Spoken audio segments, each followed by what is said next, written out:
Women பர்டிகுலரா மகளிர்களுக்கு, வயதானவர்களுக்கு, முதியவர்களுக்கு கொடுக்கக்கூடிய ஓய்வூதிய திட்டங்களை மாதிரி இது ஒரு மிக முக்கியமான ஒரு 100 நாட்களுக்கு கம்பல்சரியா வேலை வாய்ப்புகளை கொடுக்கும்போது அந்த மக்களுடைய வாழ்வாதாரம் மெல்ல மெல்ல மேலே வர்றத ஒட்டுமொத்தமாக இந்தியாவினுடைய தேசம் கண்டு கொண்டுதான் இருந்தது.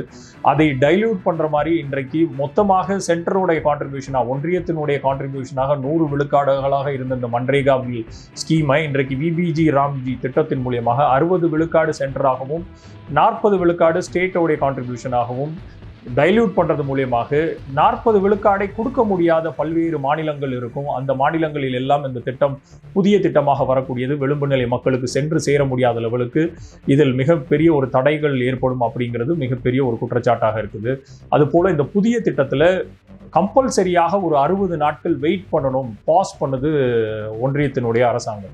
இதை ஒட்டுமொத்தமாக கிராமப்புறத்தில் இருக்கக்கூடிய பஞ்சாயத்து ராஜ் சிஸ்டத்துக்கு மிக முக்கியமாக மன்ரேகா திட்டம் தெள்ள தெளிவாக கிராமப்புறத்தில் இருக்கக்கூடிய அந்த பஞ்சாயத்து ராஜ் சிஸ்டத்தில் நிறைய மக்களுடைய கான்ட்ரிபியூஷனை உள்ள கொண்டு வந்து கம்பல்சரியாக ரிஜிஸ்டர் பண்ணவங்களுக்கு 15 நாட்களுக்கு உள்ளாகவே அவர்களுக்கான அந்த வேலைவாய்ப்பு திட்டத்தை உருவாக்க வேண்டும். அப்படி இல்லைன்னா 15 நாட்களுக்கு அப்புறம் அன்எம்ப்ளாய்மெண்ட் போனஸ் அப்படிங்கிற மாதிரி அதற்காக ஒரு அமௌண்ட்டையும் அதற்கான ஒரு சலுகையையும் உரிமையாக வழங்கியிருந்தது இந்த மன்ரேகா திட்டம். அது ஒட்டுமொத்தமாக ஒழிக்கப்பட்டிருக்கிறது இந்த புதிய திட்டத்தில்.